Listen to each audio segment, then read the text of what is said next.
Hey, gorgeous. So, Spirit laid something on my heart today, and I really wanted to talk about it in reference to myself because why not?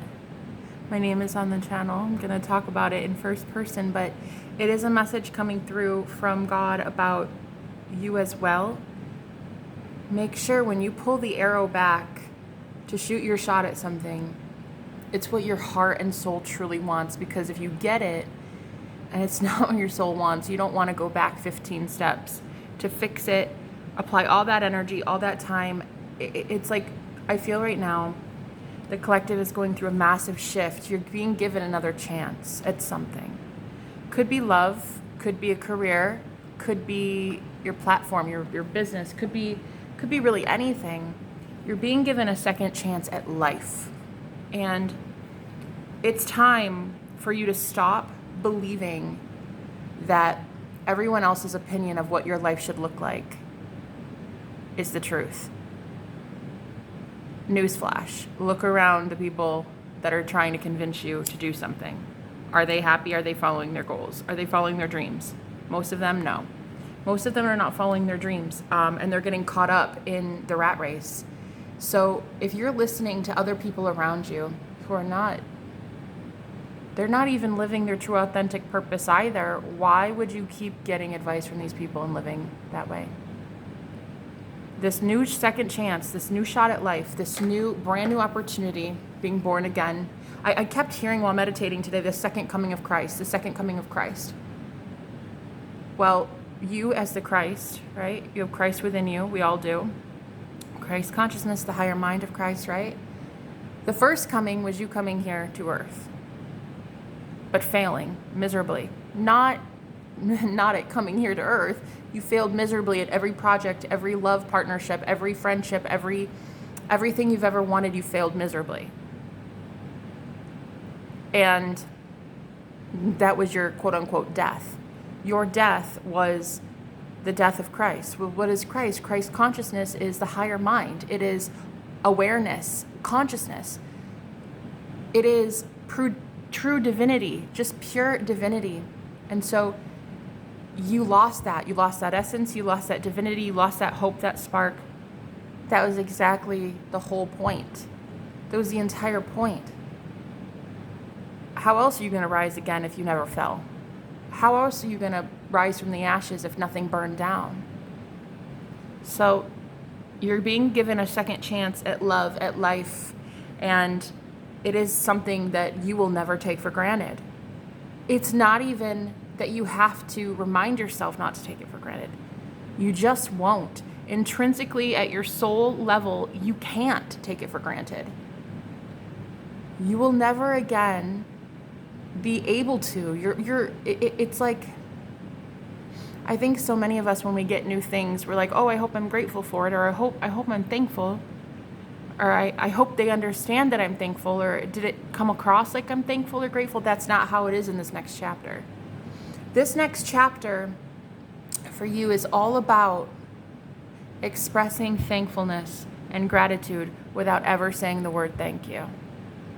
It is living such an intentional, filled life that you say thank you by your actions, by your demeanor, by your energy, by the way you look.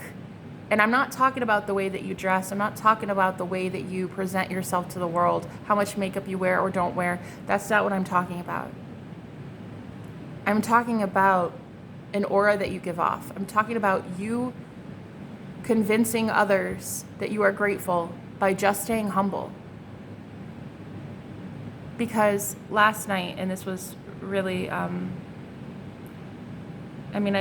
not really embarrassed to share this stuff anymore, which is kind of nice. But I used to be, because it's kind of embarrassing. I was dancing in my apartment, and I needed to stir up some energy. I felt like energy needed to start circulating through my kundalini. And so as I did, I started crying and bawling my eyes out because I kept hearing Cinderella, Cinderella. And this is where I'm going to talk about myself for a second.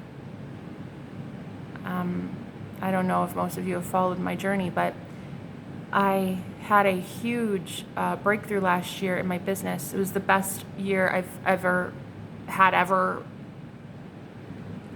actually ever. I made more last year than I ever did, even at a 9 to 5. And then it all crumbled. All of it fell away. Now, I didn't know though why it was happening. I do now. I can see the writing on the wall, like what I actually did, why I wasn't prepared for certain things. It's like I was pulling the arrow, or the bow back to shoot the arrow again. But one thing that really scared me was my view in the world of wanting to start again. How would people perceive that? Would they look at me like I'm weak? Would they look at me like I don't know what I'm doing, or foolish? And that's when I had to really look at it like, if I know the laws of the universe, which I claim to do, I not all of them, we're always learning. But I claim to know enough about manifestation. Why am I focused on the 3D reality where people are judging me? In my head, no one judges me anymore. Not in my mind. When projections come in and I absorb it and I take it on as truth, yeah, that affects me. But from me, my own self, my own source, my own divinity, there is no judgment. There would be no judgment in God, right? So you as God, you as creator, you as divine source, there is no judgment in that. So if you're not judging you, why are you looking at a 3D reality that is somehow reflecting judgment back to you? If you are resonating with a 3D person, environment, event, something that is judging you, but yet you don't judge you on a normal day-to-day, no wonder there's a disconnect. No wonder you feel dis-ease, right? You're not in alignment with comfort. You're not in alignment with peace. It's because you have convinced yourself that the 3D reality is somehow different from you, and that you didn't create that, whatever that circumstance is. For me, it was really judgmental, harsh critics. But that's because I was accepting projections, and I was believing the 3D reality. So when somebody would call me a name, I'd internalize that, get really sad all day, which kept me in this perpetual cycle of creating more content in the 3D reality, the reflection of this matrix, more content for people to be judging me harshly, even more. So, yeah. Excuse me, exactly. It was me trying to be silenced because I had internalized something where someone told me to shut up. I believed that it was true. I should shut up. And I created more events to cause more and more people to keep convincing me to stop talking. But if you give yourself permission to want what you want, speak how you speak, dress how you dress, love what you love how you love, you give yourself that permission to do so, there's no longer this outside 3D external force that's convincing you to stop. Because you gave yourself permission to start creating environments and healthy dynamics to present to you. Wow, I'm so happy you chose that. You look so healthy today. You look so radiant today. Oh, I love that you're happy with that project. I loved it too. You start giving yourself permission to trust you, not the critic. And many of you are getting a second chance at this. But I know the fear of thinking you won't make it. That people don't trust this new you, that they're going to look at you like, well, I don't know. They're going to take this leap. They're going to walk that fine line. We're all watching. We're waiting for you to fail. I know what it's like to believe that there are people out there waiting for you to fail. What we have to do is give ourselves permission to believe there are people rooting for us to win. And that secretly they are praying for us. They are encouraging us. They are sharing our content, liking our videos, whatever you do. I talk to a lot of content creators and I talk to a lot of business owners. So I understand the whole, you need to pretend that you're talking to your friends, not your enemies. And for a long time, that's why my business failed, because I convinced myself that everyone was my enemy. Even if I have enemies, even if I still have the 3D reflection coming back at me saying, wow, I can't believe you think you deserve this, Jenna. It doesn't matter, because I trump that. My thoughts trump that now. And I say, wow, that is a reflection of an old thought, an old belief that I had. It's coming out in the wash. I'm going to instead say, yeah, I do deserve this. Isn't this amazing? What a great life. Isn't life great? Thank you so much for being a reflection of my old self. I love that I get to see the law of the universe this clearly. And boom, you completely change it around. And within 2 days, 2 weeks, 2 months, whatever, I mean, I don't know, 2 hours sometimes, so quick. You will now be in a different frequency, a different state of vibration, and your reality will have to reflect this sudden change. It doesn't have to be a long time, guys. You don't shift that slowly. Not your consciousness, but sometimes your 3D reflection does. Sometimes in the 3D, it can move like molasses. It can feel really slow, but your consciousness itself shifts like that. It's instant. It's instantaneous. It's as quickly as you say it is. I mean, I'm not going to sit here and tell you that the Matrix is suddenly going to bring, for that one negative comment, 60 million comments of like, you're so beautiful, I love you, I think you're radiant, I love it, I love it, I love it. I'm not saying it's going to be fast, but it will happen. You have to keep persisting in this new idea, okay? This new idea that, wait, I'm planting seeds for the future. The future could be in literally 1 hour from now, and I might see something so clearly about a thought I just had here. And I really want to challenge you to this too today. I want you to try it. If somebody says something negative, I want you in your head right after to revise it quickly and say, that's okay. This is a projection from 2 months ago. Because 2 months ago, I mentioned I don't have enough money. Boom, something happened to show me. So now what you could do is acknowledge that reality exists, that in the 3D reality, yes, you don't have enough to pay for whatever. Now, right after you say that, completely change it around and say something like, you know what I love though? I love that money comes to me so quickly, this will never happen again. This is the last time that will ever happen. Isn't that amazing? Isn't that amazing? And it will happen so quickly and it'll feel effortless. It'll feel like it never even happened. You are revising your past. Past and the present, past and the future don't really exist. The only moment that exists is right here and now. Current moment, everlasting life. That's what this is. This is eternal life, present moment. When you die, your consciousness is the present moment. It shifts to a present moment in a different timeline. So it's always everlasting life, eternal, forever. Your consciousness, when you know that you are consciousness, that is everlasting life. So you're sending your consciousness to a new reality. It has to start playing out in the 3D, but it's going to take a minute. It's not going to be like super fast. I can't, It is getting faster though, I will say. The higher vibrationally you get, that's because you're no longer in the 3D.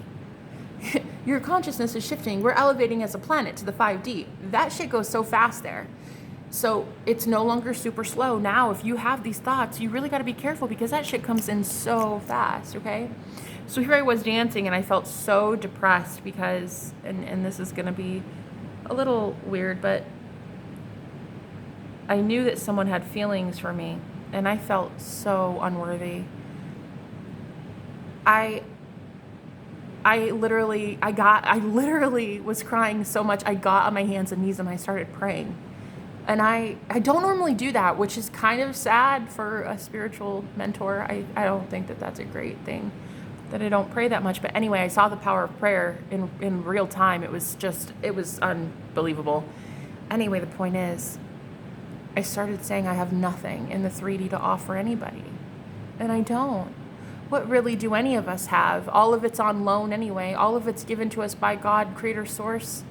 What do we really have that can't be stripped from us in some way? All of it. Where you live. I mean, you're just one eviction notice away.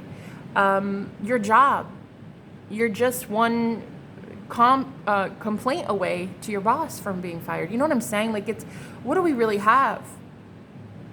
And I kept hearing Cinderella. It's a story of Cinderella. And I know that people have their opinions about fairy tales, but I truly think that it's metaphor and allegory about our own life. Just like I think the Bible is allegory about our own life. About our own mind, to be honest. Anyway, the psyche, primarily. So I started crying, and I was like, I don't have anything to offer anyone. But, because when Cinderella met Prince Charming, she was still in rags, but he wanted her so much. And there was this moment that I had where I'm like, I've never been wanted for being nothing. for not having anything to offer someone. Now, physically in the 3D, to not have something to offer someone. Emotionally, energetically, I always had a lot. But I didn't know that, right? I didn't know that I was the one helping people create their own empires. I had no clue.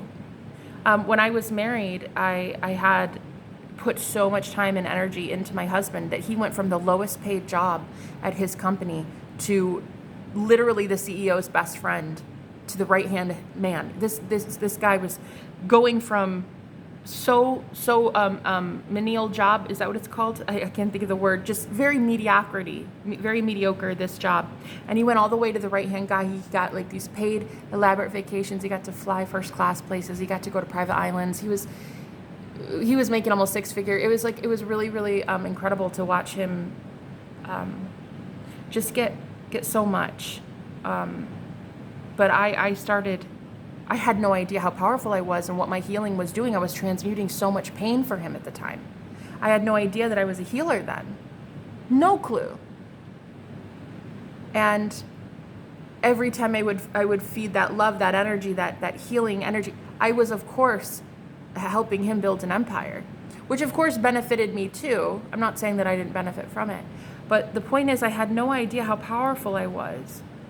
And now I do, but now I see that energy needs to go towards something and someone that I very much approve of.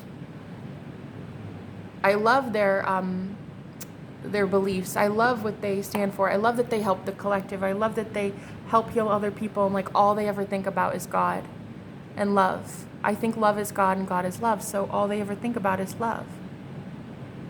I love feeding into that. I want my money and energy and thoughts and heart space and time, a limited 24 hours in a day. I want that to go somewhere great. And it's like, as Cinderella, she had nothing in the 3D, nothing in her material world. She was wearing rags. Yet the fairy godmother was basically an indication of her higher self. It was an indication of her seeing royalty before she felt royal. And that's exactly what I think that you're about to be given, is this insight that royalty exists before you know royalty.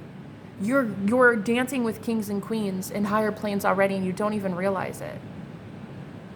And these kings and queens also had to realize that Cinderella is beautiful as she is. Because kings and queens would love everybody in their kingdom. That's how they make great rulers. Think of it. They're not segregating between the poor and the rich, who's dressing well and who isn't, or who has this in their bank account or that, or what skin color they are. You know what I'm saying? It's nothing like that. That's not what true kings and queens do. True kings and queens, they rule. They rule an entire kingdom. Not only the kingdom that's rich, right? Not only the kingdom that looks a certain way, is a size 2, or has like this Barbie doll figure. It's like, we have to realize that we're already dancing with kings and queens, and you're being given the second chance at life, but are you going to take it? Because how you show the universe that you're ready to take it is to recognize that you've had your bow pulled back a long way for a long time, ready to shoot it at something, but you've needed to know what that investment is. You can't actually shoot it until you know where you want it to go. So it's all about intentionality. It's all about using your intentions in a way that makes sense this time around. It's using this insight, this wisdom, this higher mind of Christ for good. But again, good for everybody looks different. It's like, just because I say so-and-so and this project is good doesn't mean that you will. Do you see what I'm saying? So create your own reality. Choose what you love. Choose what you think is good. If you don't think this cause that, so-and-so donates to, or whatever, or whatever, do your own thing. Just find your own rhythm. It's like, you have got to pull this bow back. Well, actually, most of you have already done that. What you have to realize, it's already been pulled back. And it was for a reason. And it feels really good to pull that bow back. Because sitting there sometimes to reconnect with your higher self, with that fairy godmother, what is it she wanted? Cinderella had to say, well, I want this. Can you give me new shoes? Can you give me a... Cinderella had to say it. The fairy godmother only gave her what she was asking for. And so what you're going to see is magic transpire, but you have to realize that you had a fully loaded bow all this time, but you've been giving it to the wrong things, the wrong projects, the wrong mindset. And now that you love you at rock bottom, by the law of transference, by the law of, I don't know if that is the law of transference. I actually am just channeling, but you're seeing the 3D reality now, and it's a creation that you made. Don't you want a creation where you make everyone love you? But you don't make them love you. You tune into a reality where they already love you. You know what I'm saying? You're tuning into a frequency by loving you of pure love. You're tuning into that. You have keys to the kingdom then. You now have access, full access to people who love you because you're tuning into that reality. You have been allowed access. Why are we choosing a reality where we think people don't love us? When the opposite could be true, we could tune into a reality where everyone is, it's inevitable that they love us. It's like obvious that they love us. It's even our haters that once were haters love us. It's just duh. Everybody loves Cinderella. Everybody loves Cinderella, especially the prince, okay? So we need to realize that you have been a seed planted in the darkness, and it's very time. It's right now. It's very time for you to understand that the darkness was a gift because you needed to recalibrate your bow. All right. I think I'm gonna do some more channeling because I got a couple downloads while I was talking about this, but let me see if I had anything else in this.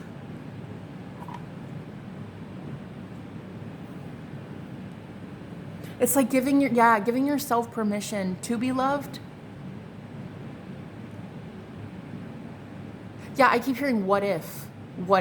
It's almost like Cinderella. Remember when the prince went to go give her, get the whole kingdom the slipper, right? And tried to find the perfect fit for Cinderella. It's almost like Cinderella had already said in her mind, no, there's no way. There's no way he'll find me. So she hid. But she had created a reality where her stepsisters and her mother would push her away so that she wouldn't be able to find Prince Charming, right? When he came around house to house, remember, she wasn't allowed to be seen. She had created a reality where she'd already convinced herself, no, there's no way he would love me. He had already seen me like that. There's no way he would love me like this. But I think what we really need to understand is unconditional love is very much unconditional. No matter what.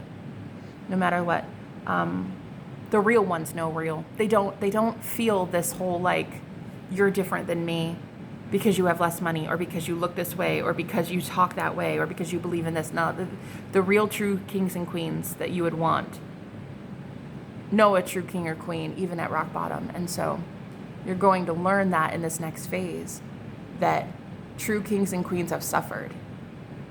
They're not the ones that stayed kings and queens the whole time. Well, they've always been kings and queens, but they didn't know it yet. And it's going to be a sight to see. I feel like there's a big show coming to the world very soon. I mean, you are ruling and reigning with Christ. It's in the Bible. We rule and reign with Christ. But that's not a man or a woman. Christ consciousness is an awareness. You're ruling and reigning with the higher awareness, right? But it's very much personal. It doesn't even mean that there's someone else external of you, like next to you. You're ruling and reigning with yourself, with your higher self. You rule and reign. The meek and mild, right? We shall inherit the earth. Cinderella was very much meek and mild. That's why she got to have the kingdom. And the Prince Charming represents Christ consciousness, a higher awareness at this time. So it's very poignant, but kind of in a roundabout way, I wanted to tell you that just because the physical 3D might look offensive to some, in your reality, you may have created a lot of people that would judge you. You created these archetypes, this mindset. You've created friends and family and coworkers that would judge you for not having enough, but you can also create friends and family and coworkers that are like, you know what, it's beautiful though. I think that you deserve better and I'm so excited that you're going to get more. You can shift it. It really is a matter of perspective. But so many of us are afraid to put ourselves out there and admit, like, yeah, look, I did fail though. I did. But failure is the prerequisite to kings and queen. You can't be a king or queen without failure. It's not going to happen. No. Kings and queens fail. That's how they get to know that they are kings and queens of the entire kingdom, because they have now no bounds, no boundaries. I love you just as much as I love you, just as much as I love you. It's my entire kingdom. You needed to be at rock bottom to understand poverty, to understand what it's like to love those that are not the cool kids, the rich ones. You know, I love a homeless man just as much as I love a billionaire. They are the same to me. And that is exactly what a king and queen would say. They are the same to you. So at this point, it is time for you to recognize that you had your bow pulled back so far that, and for so long, that you actually forgot an arrow was in it. So the good thing is now you have an arrow and it's pointed right at love, and there is nothing that this universe can do to stop you. It's going to be glorious.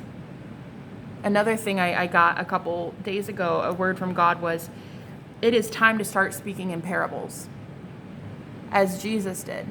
Why? Because as you transition out of this old phase and into the new phase, right? You're still in the desert. You're still trying to get to the promised land. There are still going to be a lot of people that don't understand yet as it filters out, as this matrix filters out.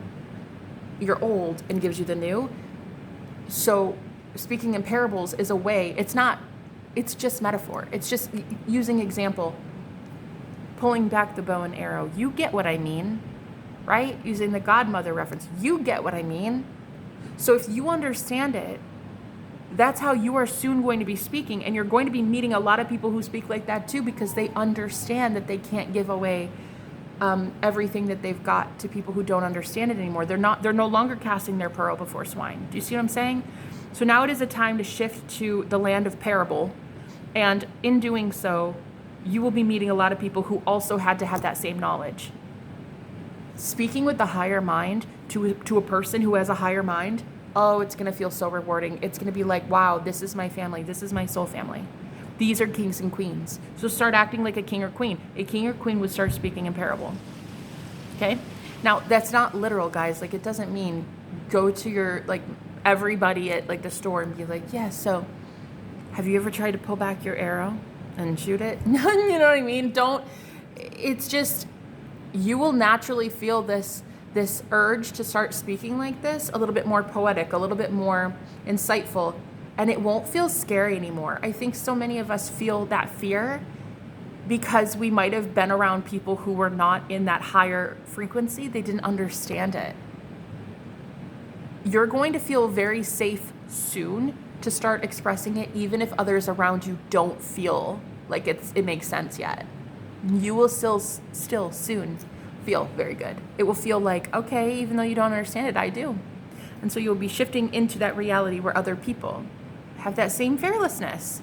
If you can find someone with zero fear about speaking their heart's true desire and speaking poetically, writing poetry, writing love songs, writing those long-winded letters of romance and speaking about philosophy, I just heard New Age, but yeah, in the New Age community, I guess, but speaking about things that are like, this is how you bring in the New Age, is what I'm hearing. This is how you bring in the 5D New Earth.